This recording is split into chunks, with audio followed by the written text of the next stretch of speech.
Salut à tous, bienvenue dans la nouvelle vidéo. Aujourd'hui, je vais vous montrer comment faire ce genre d'initiales. En fait, certaines personnes aiment faire des logos avec des initiales, mais c'est aussi simple, c'est pas complexe. Là où le bas blesse, c'est quand c'est des lettres qui sont plus proches, qui sont interlacées. Mais comment ça marche, je vais vous montrer. Donc, on va créer déjà un nouveau projet et peu importe l'espace de travail que vous voulez prendre, ça n'a rien à voir. Moi, je vais prendre A4 portrait. Je fais créer.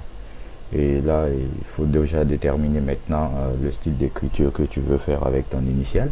C'est aussi simple. On prend l'outil test dans la barre des outils. L'outil T. Voilà. Et on clique. Si c'est du B par exemple, ou si c'est du M, si c'est du A, ça dépend.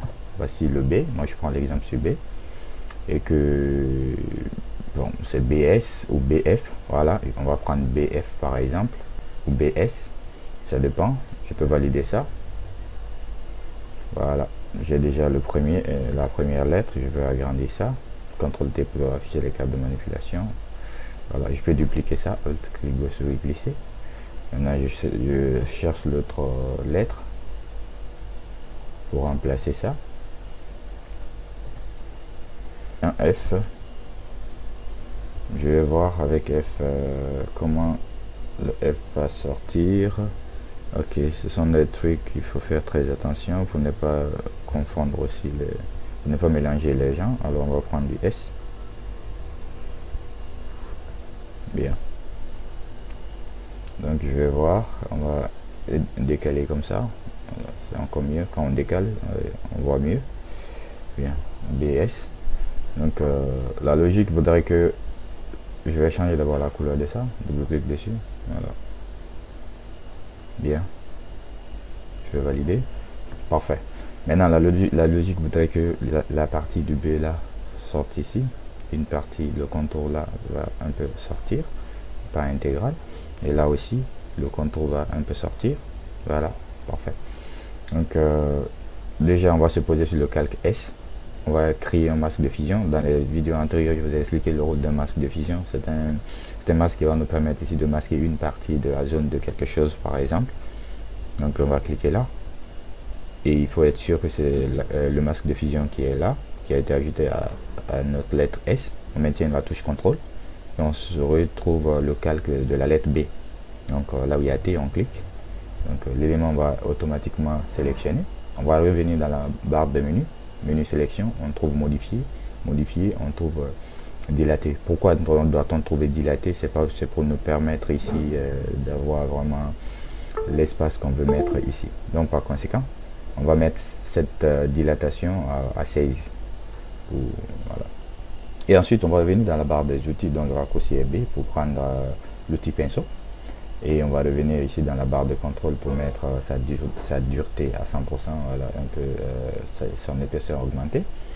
Et on va être sûr ici que nous sommes avec ici le fond de remplissage est sur du noir pour nous permettre ici d'effacer et faire apparaître le noir. Voilà. Comme c'est cette partie là qu'on voulait faire sortir, et là on n'a pas besoin de faire sortir, on va juste mettre un contour blanc ici. Et là aussi, on n'a pas besoin d'effacer. On va juste mettre aussi un contour blanc. On va faire CTRL D pour annuler cette sélection. Et attention, CTRL Z, tout n'est pas effacé ici. Voilà, bien. Bien, on fait CTRL D pour annuler cette sélection. Et ensuite, il faudra revenir sur le calque maintenant de la lettre B pour faire paraître un peu du blanc ici, un peu du blanc ici, un peu du blanc et un peu du blanc. On va se placer sur le calque B. On va ajouter un masque de fusion à ce calque aussi. On va appuyer, on va mettre la touche CTRL pour revenir ici sur le calque S. On clique juste sur le calque S.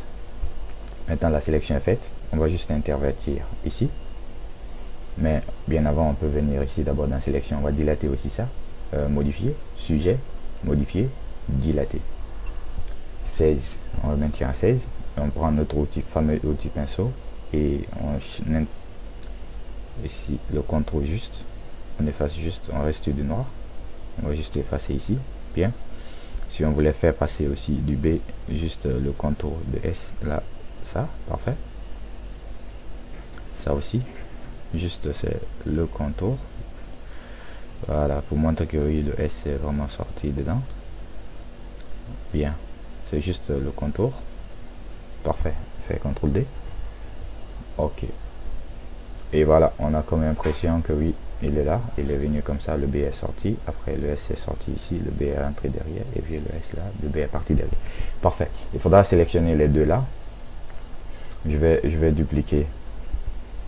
Ou bien je vais d'abord fusionner, si on veut faire autre style avec, je vais fusionner, CTRL plus E pour fusionner.